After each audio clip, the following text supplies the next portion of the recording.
Hey, Prairie Valley family, time for our weekly pastor's note. Sunday was a family service. It was a great service. I loved standing up front there, gazing out of the congregation and just seeing young and old worshipping Jesus together, praying for our young people, praying for our parents, praying for our teachers and our youth leaders. It was a special time. In that service, I made reference to a book which I've done a number of times called Sticky Faith.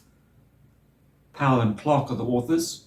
And so I want to address everyone who is watching this video now, because I think you all have a role to play. Firstly, to address the parents who are listening. Do yourself a favor and buy the book. Can't do justice to the full book in 3 minutes. But it just speaks about what are the criteria from a research perspective, that evidence-based, in other words. What are the criteria that are necessary for your child to navigate through their university years with their faith still intact? In other words, they come out other side university still loving Jesus, which we of course know is a vulnerable time in our children's lives, and many lose sight of Christ in that time. It talks about serving, it talks about worshiping together, it talks about going on mission trips, a couple of other things that it mentions. But the key one today is that your child has a sticky faith network of relationships. What that means is that they have at least 5 other adults that are invested in their lives intentionally from a faith perspective. 5 other adults that pray for them, spend time with them, encourage them, believe in them, and share their faith journey with them. 5 adults that intentionally invest in your child's life.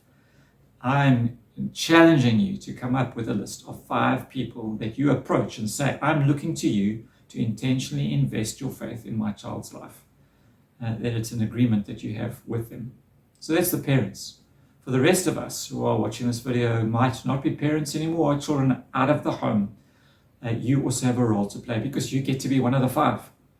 And so look around you and identify a family that you currently have relationship or contact with. It might be your own family, it might be somebody else's family, that you go to the parents and say, listen, I want to commit to pray for your child. I want to commit to spend time with them, to encourage them, to listen to their stories, to share my faith with them, and I'm making that commitment to you to do that. I really believe, friends, that if we do this, the consequences will be significant and they will be eternal. You're setting those young people up for the best possible chance of navigating through university with their faith intact.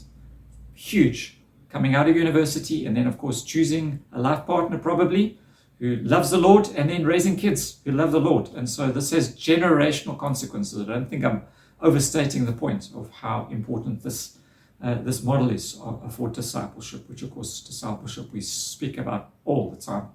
We are called by Jesus to be disciples, to make disciples. And this is one of the most beautiful and accessible ways for us all to be disciples, to make disciples. So let's take this seriously, church, and share this video with others who might find it helpful, not because it's me talking about it, but at least that you'll point them to this book that they will hopefully read and get some traction as we all seek to raise kids in a messy and impossibly difficult, crazy, uncertain, insecure world. We all get to be part of this. Bless you, church, and hope to see you on Sunday. Take care. Ciao.